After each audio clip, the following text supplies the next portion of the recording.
G'day and welcome to another video with Jpegs. Hope this finds everyone well. Today we're going to have a look at color correcting images within Photoshop and more specifically JPEG images.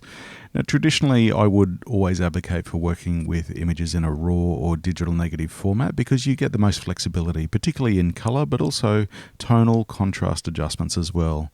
You're able to find more detail in the shadows and more recovery for highlights as well, which is always a good thing. But today we're going to have a look at working with JPEGs and what flexibility we have with edits within JPEGs.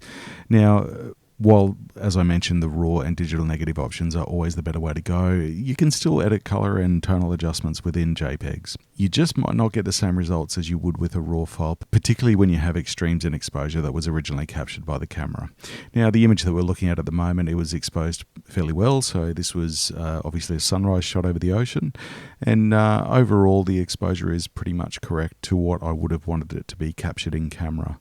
Now, if it was extremely underexposed or overexposed, we may have difficulty in recovering some of that data or looking at the quality and clarity of the actual image, particularly if we're looking at editing a JPEG. So we're using an image today that does look good straight out of the camera and does definitely work well, and we'll see some of the processes that we can use to edit that image.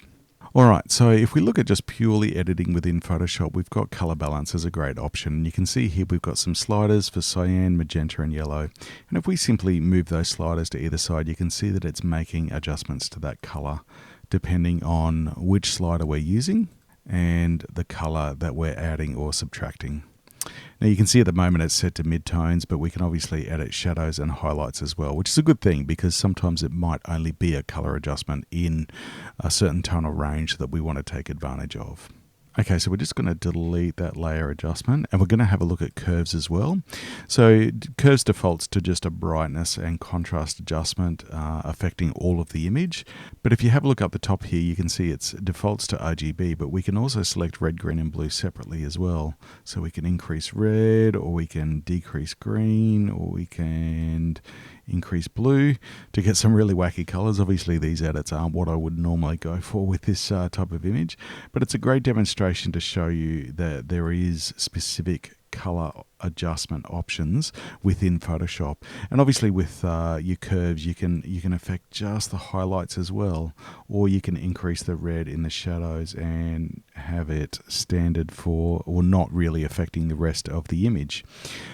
So there's a lot of flexibility on what you can do with curves, as it is a powerful tool, and it's not only just for general brightness or contrast, but it's also for color adjustment as well. Alright, we're just going to get rid of that curves adjustment. There we go. Now there's also hue and saturation options as well, so you can see with the hue sliding either way, we can make adjustments to those images. Again, we've got a whole bunch of presets available, and we can also affect only specific colors if we want to. We can also increase saturation or the intensity of color, or decrease if we want to, and also the lightness as well. So plenty of options within the hue and saturation layer adjustment to work with. Now there's a few other options when it comes to color adjustments within Photoshop, but what we're going to have a look at now is actually using the camera raw filter. Now where this is a major advantage is within Photoshop, as you've seen, I'm making adjustments to a single image, but what happens if I want to make adjustments to multiple images? That's where the camera raw filter can be a powerful tool worth considering. First, what we need to do is convert it to a smart object, and that allows us to then add the filter under the filter tab heading there, and camera raw filter, and you can see when I apply that, it automatically opens the image within Adobe Camera Raw. So with this particular method, you do lose some of the tools that are available in Adobe Camera Raw, but the ones that we're going to be looking at today are still definitely all there. And you can see immediately temperature and tint are there, which is one of the methods that you would normally use for adjusting color within Adobe Camera Raw. Now, while it's not going to have the same flexibility and the same effect as if you're working with a raw or digital negative image, it's still a great way to make those adjustments, and you can see that those color temperature adjustments really do look quite natural and work quite well. You've also got the option to increase or decrease vibrance as well as saturation. Now remember the tool that we had a look at within Photoshop with the curves, where we can just use curves normally to increase or decrease brightness as well as increase or decrease contrast. Once again, we've got the option to apply color adjustments depending on the color spectrum that we want to look at. So, or the color options, I should say, red, green, or blue. We can increase or decrease each of those colors. So using curves is definitely still available within Adobe Camera Raw to adjust color, which is a great thing. Now, these are all tools that are normally available for raw or digital negative images, and we can obviously make those adjustments as we see fit. Again, we won't see that same flexibilities if we're working with a raw or digital negative image, but it is an option that's there if we want to take advantage of it. Color grading, applying color adjustments to specific areas of the image, mid-tones, shadows, and highlights. And you can see we've got those color wheels there that's most often associated with video editing or color grading, also available within Adobe Camera Raw. The main tools that I usually use for my color adjustments are the sliders for temperature, tint, vibrance, and saturation. Occasionally I'll use curves. As I mentioned, it's a very powerful tool, but I generally find that with my images, those tools are the only ones that I need. If we want to then apply color adjustments to specific parts of the image, we can use our adjustment brush tool, and we can either select objects, use a brush, linear gradient, radial gradient, or a range. Using the brush, for example, if we paint just in a specific part of the image identified by that red overlay, you can see that we can adjust exposure, and more specific to this video, we can adjust temperature. So you can see making those color adjustments is available to only specific areas of the image, which is a great thing. All right, we're just going to delete that adjustment overlay and go back to our normal editor within light and color. So there are loads of options within Adobe Camera Raw when you're working with JPEGs to make color adjustments. All right, let's just hit OK on that one. And what we're going to do now, we're just going to close that one down, and we're going to head over to a group of images, and we're just going to open these first 5 as examples. And this is what I mentioned earlier, where it's really easy and fast to make color adjustments to multiple images. So you can see I've just opened 5 images there. I've selected all 5 and made a color temperature adjustment. Again, this adjustment is not what I would normally do. It's just for demonstration purposes, but it shows us how quickly and easy it is to make color adjustments to multiple images at once, which is a great thing. Now, if we do go back in, and we're going to create a smart object again because we didn't save those changes before, and we're going to apply the Camera Raw filter. All right, now let's make an adjustment. We're going to hit OK, and you can see that it updates it within Adobe Photoshop, that adjustment that I've just made. If we reopen that Camera Raw filter or double click on that layer and make a color temperature adjustment, there we go. It's really ridiculous, but anyway, just for the sake of demonstration, hit OK. You can see that that image updates within Adobe Camera Raw.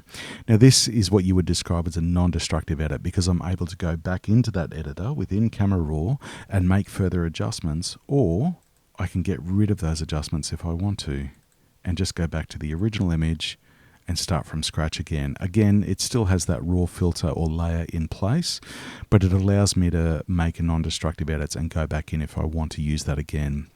Now, the only limitation with JPEG in this example is that we can't save it as a JPEG and keep that Camera Raw filter and that smart filter in place. We do have to save it as a PSD, which you can see it's defaulted to there with the Save As Type Photoshop Document, or PSD. Let's hit Save.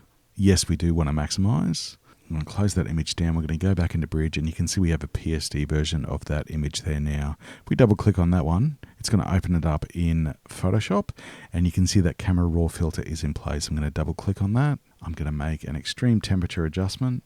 I'm going to hit OK. You can see it updates in Photoshop. Now I'm going to close that image down. We have saved it as prompted by Photoshop.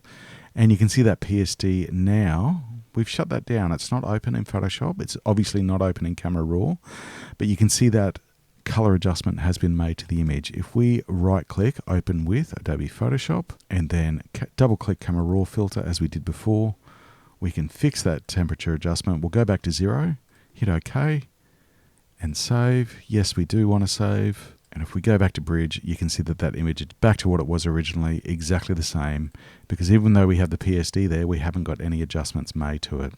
So that filter is in place, that Camera Raw filter. If we want to make further adjustments, we can. It's non-destructive and it's editable after the fact. So if you make those adjustments, save the image, come back another day, and you think, actually, I want to change that, you absolutely can.